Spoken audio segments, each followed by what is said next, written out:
কৃষ্ণ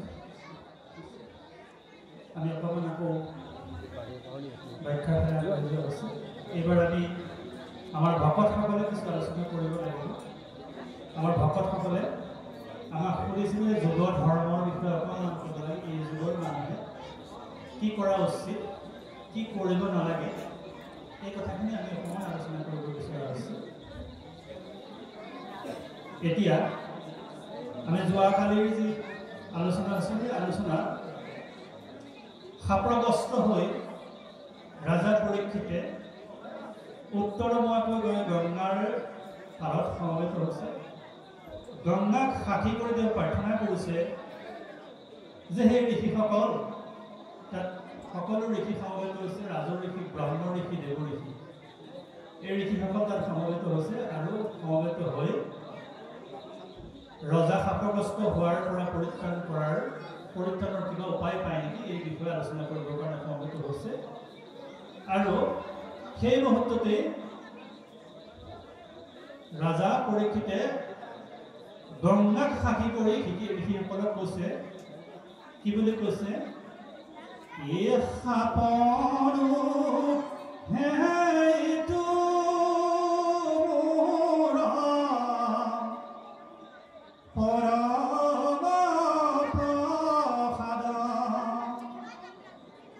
কৃষ্ণৰ কৃপাতে পাইলো ঋষি সাপ জানো চাবি ফলে মোৰ ভিতৰ সন্ততি সাপ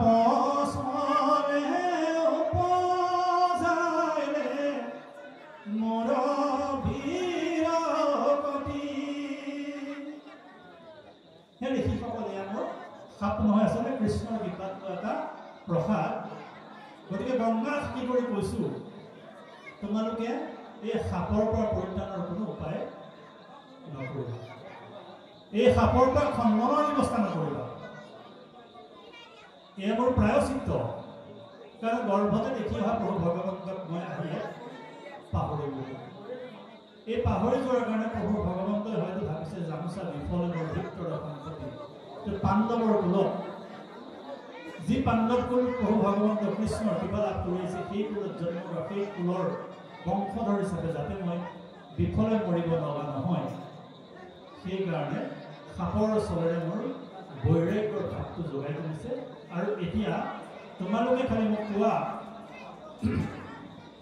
এই 7 দিনত মোৰ যিহেতু আয়ুসকাল আৰু 7টা দিন বাকী আছে এই 7টা দিনত মই কি উপায়েৰে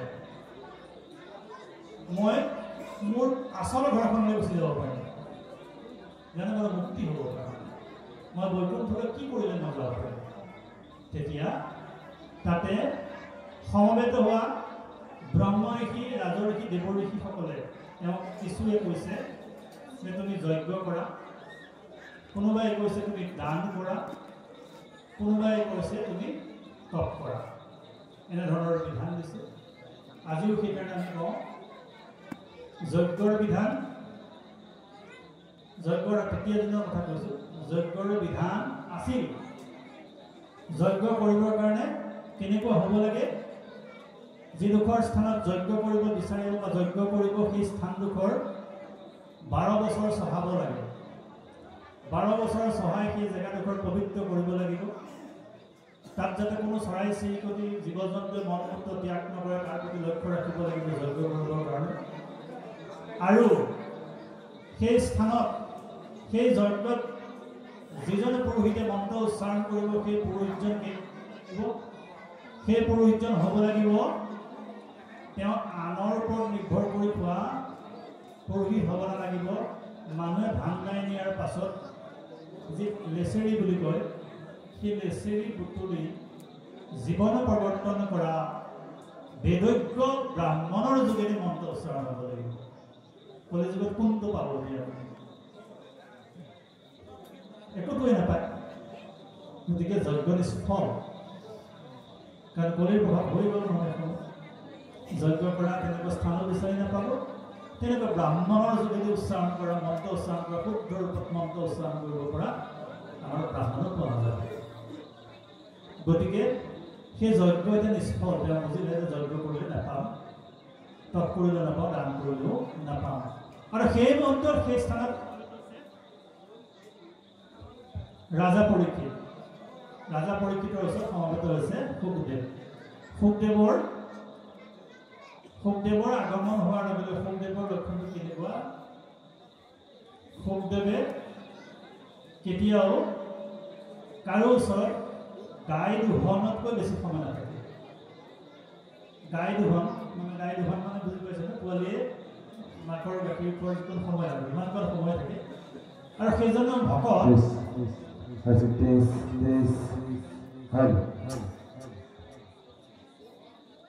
কৃষ্ণ সেই গাই দুহনৰ সময়তে তেওঁ কাৰোবাৰ ওচৰত থাকে। আৰু তেওঁ সদায় পৰিভ্ৰমী হয়। সদায় ভকতজন আমাৰ পৰিভ্ৰমী হ'ব লাগে, একে স্থানত থাকিব নালাগে। তুমি কৃষ্ণৰ কথা প্ৰয়োজন হ'লে যদি কেতিয়াবা তুমি সুবিধা পোৱা শুনিবা। কৃষ্ণৰ কথা যদি প্ৰয়োজন আমাৰ শুনিব হ'লে তুমি সুবিধা পোৱা নাই, কাৰোবাক যদি ক'বলৈ তুমি সুবিধা পাইছা কৃষ্ণৰ কথা ক'বা। আৰু যদি দুয়োটাই নাই পোৱা তেন্তে তুমি কৃষ্ণৰ কথা স্মৰণ কৰিবা। আৰু তুমি ইয়াতে নাথাকিবা। এইটো প্ৰভু ভগৱন্তই উদ্ধৱকে কৈ গৈছে, তুমি ইয়াত হৈ নাথাকিবা, তুমি পৰিভ্ৰমণ কৰিবা আৰু জীৱসমূহৰ মাজত মোৰ কথাবিলাক কৈ থাকিবা।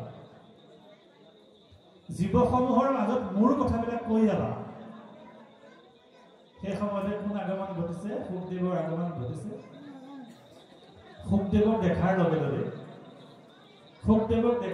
লগে পৰীক্ষিতে কিন্তু আসন ত্যাগ কৰিছে। তেওঁক আদৰি আনিছে আৰু আদৰি আনি তেওঁৰ মনলৈ এটা বিশ্বাস জন্মি উঠিছে। কি বুলি বিশ্বাস জন্মিছে? হয়, এওঁই মোৰ এটা আচল উত্তৰ দিব পাৰিব। এই 7 দিনত মই কি কৰিব লাগে এই উত্তৰটো মোক এইজনহে দিব পাৰিব। বাকী সকলৰ ওপৰত বিশ্বাস জন্ম হোৱা নাই। মনত ৰাখিব, বিশ্বাস। আপুনি যেতিয়া ডক্টৰৰ ওচৰত ডক্টৰক দেখাবলৈ যাব, চিকিৎসা কৰিবলৈ যাব, ডক্টৰজন দেখি যদি আপোনাৰ মনলৈ ভাৱনা অহা নাই যে ই মোক ভাল কৰিব পাৰিব, তেতিয়া আপোনাৰ যিমান দৰৱ দিলেও সেই ডক্টৰজনৰ দৰৱে কাম নকৰে। হয় নহয়? চাবচোন, আপুনি যেতিয়া ডক্টৰজনক দেখাবলৈ যোৱাৰ আগতে ডক্টৰজন দেখি আপোনাৰ এনেকুৱা মনলৈ ভাৱনা নহয় এওঁ মোক ভাল কৰি দিব পাৰিব, আপুনি কিবা এটা দৰৱ লিখিলে আপুনি ভাল হৈ যাব। এই বিশ্বাসটো বাকী ঋষিসকলে যিমানবিলাক বিধান দিছে কাৰো বিধানত তেওঁ সন্তুষ্ট হোৱা নাই। শুকদেৱৰ আগমন ঘটাৰ লগে লগে তেওঁ নিজে আদৰি আনিছেগৈ। নিজে আদৰি আনি যথাস্থানত পাদ্য অৰ্ঘ ধূপ দি এই ব্যৱস্থাই তেওঁ যিমানখিনি সেৱা শুশ্ৰূষা কৰিবলৈ কৰিছে। এইখিনিতে আমি অকণমান ব্যৱহাৰিক জীৱনত ভকতজনক কেনেকৈ আদৰিব লাগে কথাটো অকণমান আমি আদৰি দিয়া আছে।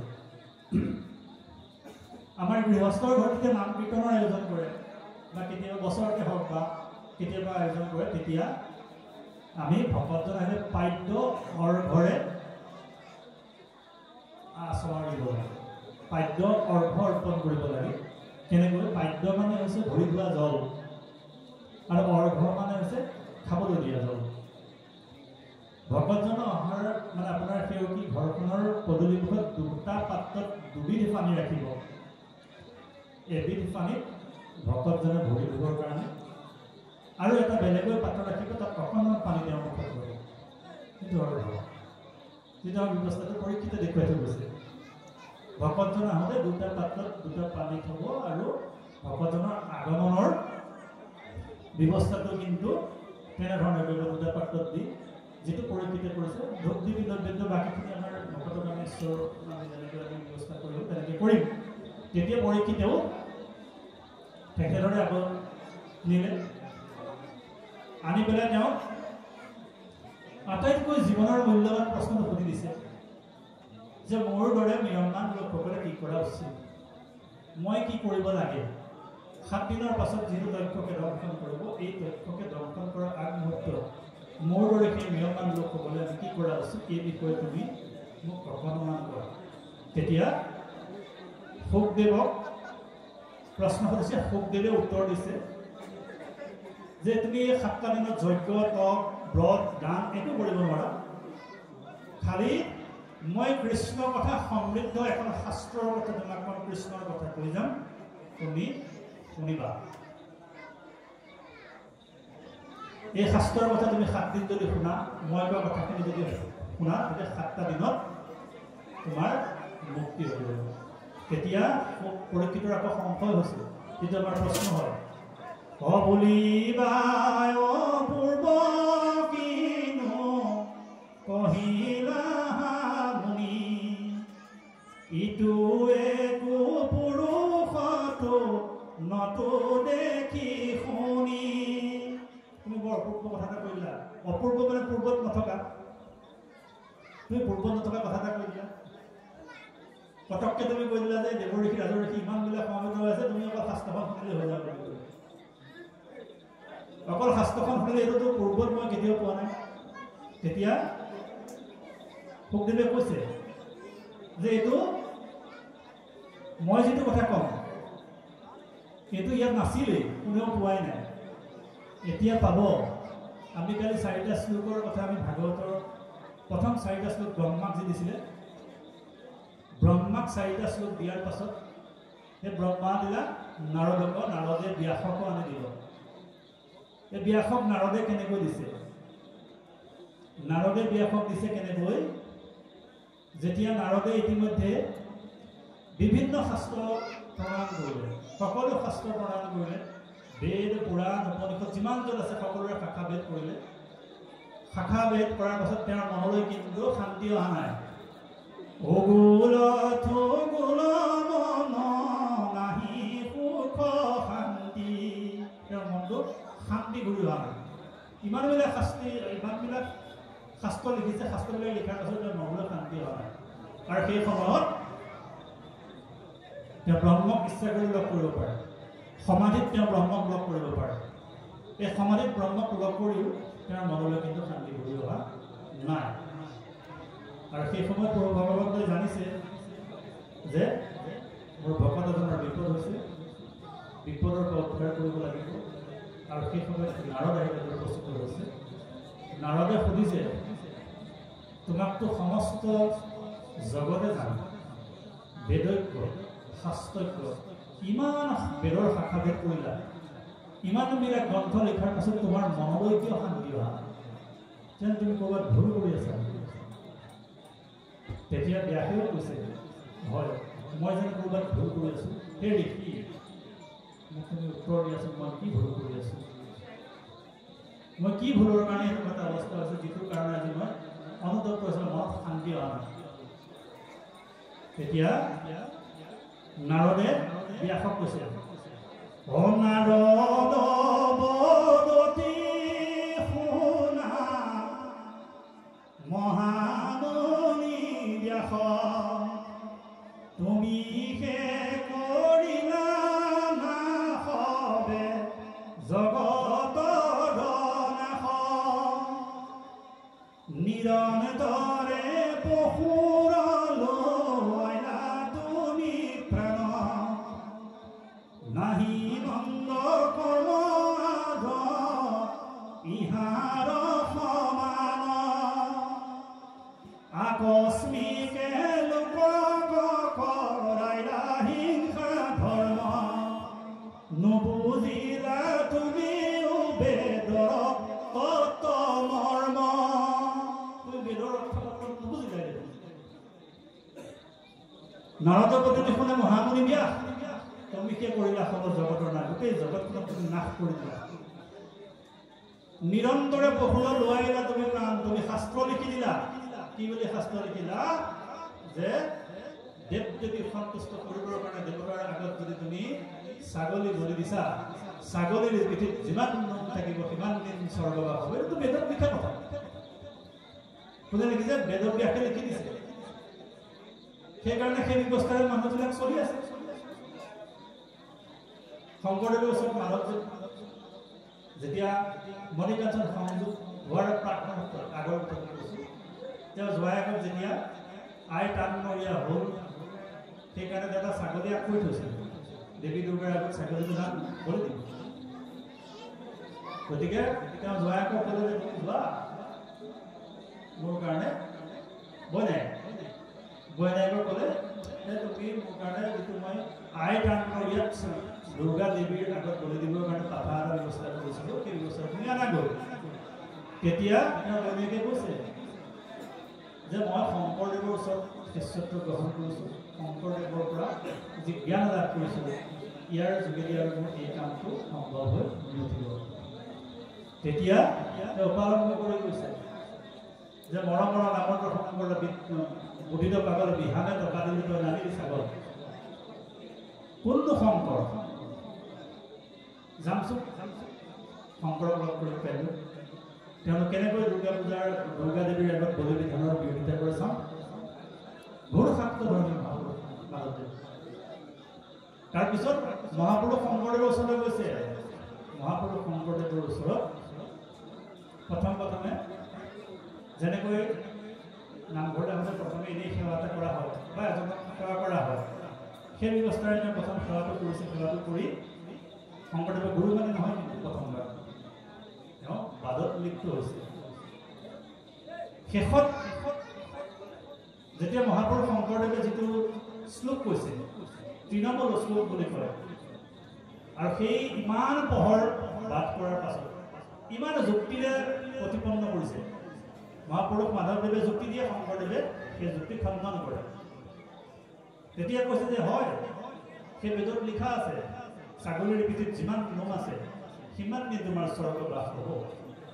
কিন্তু তুমি কোৱাচোন তাৰ পাছত কি হ'ব?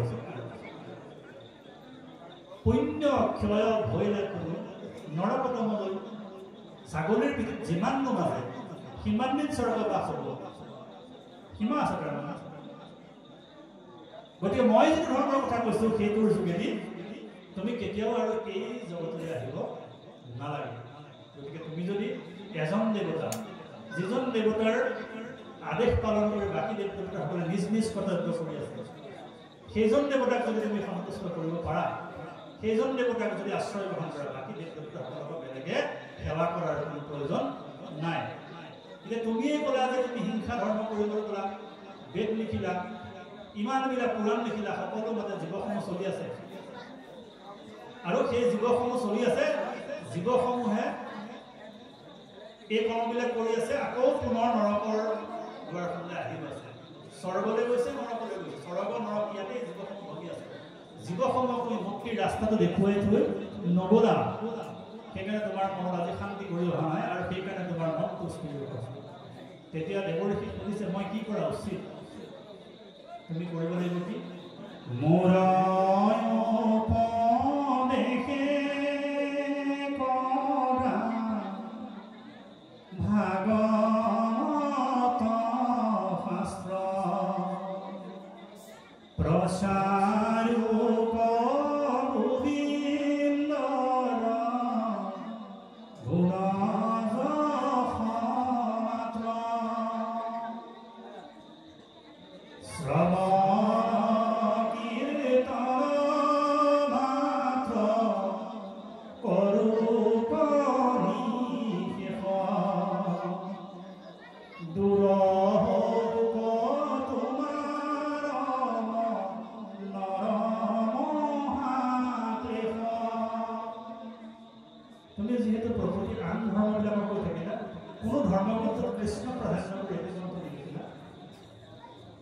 সেইকাৰণে মোৰ উপদেশত তুমি ভাগৱত ৰচনা কৰা, যি ভাগৱতত কৃষ্ণৰ বাহিৰে আন উপাস্য দেৱতাৰ নাম থাকিব, কৃষ্ণৰ নাম লোৱাৰ কথাই থাকিব।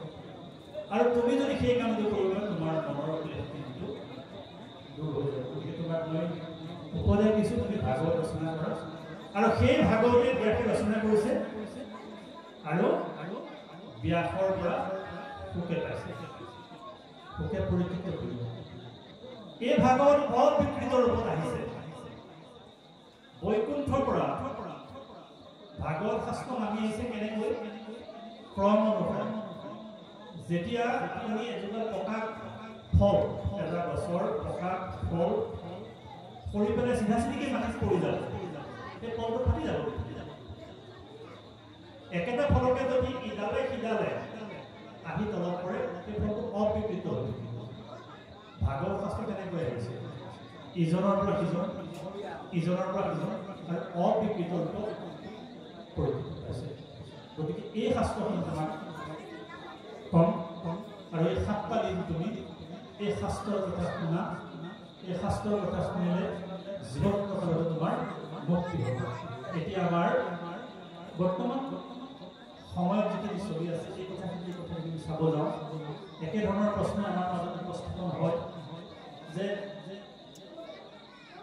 এই 7 দিন বা অকল কৃষ্ণৰ কথা শুনিলে আমাৰ জীৱন্ত মুক্ত হ'বনে নহয় এনেকুৱা ধৰণৰ সংশয় কিছুমান আমাৰ মনত আহে গতিকে ইয়াৰ সিদ্ধান্তটো ইয়াতে দিয়া হৈছে আৰু এই ভাগৱত শাস্ত্ৰ আপুনি শুনিবৰ কাৰণে আপোনাৰ কোৱালিফিকেশ্যন একো নালাগে এই শাস্ত্ৰখন শুনিবৰ কাৰণে এই শাস্ত্ৰখন বুজিবৰ কাৰণে আপোনাৰ ডক্টৰেট ডিগ্ৰীও হ'ব নালাগে টিকা ভাষ্য চাই মহা বুদ্ধিৰ প্ৰভাৱে আৰু তত্ত্ব অৰ্থ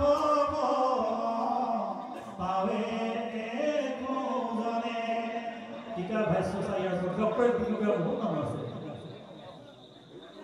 কিন্তু কৃষ্ণ নামে যে সাৰ এই কথা কৈছে তেওঁলোকে ডক্টৰেট ডিগ্ৰী কৰিছে টিকা ভাষ্য চাই মহাবুদ্ধিৰ প্ৰভাৱে আৰু তত্ত্ব অৰ্থ কেহুৱে নাপাব কোনে পাব সেইটো লিখিছে অশুদ্ধ ভাৱে ললে যিটো কৃষ্ণ যিজনে কৃষ্ণৰ ওচৰত প্ৰণাম কৰিছে শুদ্ধভাৱে ললে যিটো কৃষ্ণৰ প্ৰণাম ভকতিৰ প্ৰসাদে মন ভৈলা শিশি মহাজনে তত্ত্ব পাবয় ভাগৱত পুৰাণৰ কহিলো নিৰ্ণয় ভাগৱত পুৰাণৰ নিৰ্ণয় কৰিছিল শুদ্ধভাৱে ললে কৃষ্ণ ভকতিৰ প্ৰসাদে নিৰ্মল ধৰিলে মন শিশিজনে আৰু অৰ্থ পাব ভাগৱত পুৰাণৰ শুদ্ধভাৱে কৃষ্ণ গ্ৰহণ কৰি তুমি মাত্ৰ এই ভাগৱত শাস্ত্ৰ 7টি শ্ৰৱণ কৰা শ্ৰৱণৰ অন্তত তোমাৰ প্ৰভু ভগৱন্তৰ উপস্থিত হ'ব পাৰিবা তাৰ পাছতো পৰীক্ষিতে শাৰীৰিক শাস্ত্ৰটি শুনিছে শুনাৰ পাছৰ কথাখিনি আমি লগ পাইছোঁ যে ব্ৰহ্মত্ব প্ৰাপ্তি হৈছে ব্ৰহ্মত্ব প্ৰাপ্তি হোৱাৰ পাছত আমি প্ৰথমতে কৈছিলোঁ যে ইয়াৰ পাছত 17 যোগেদি দ্বিতীয়বাৰৰ কাৰণে ভাগৱত আকৌ বৰ্ণিত হৈছে নৈমিষাৰণ্য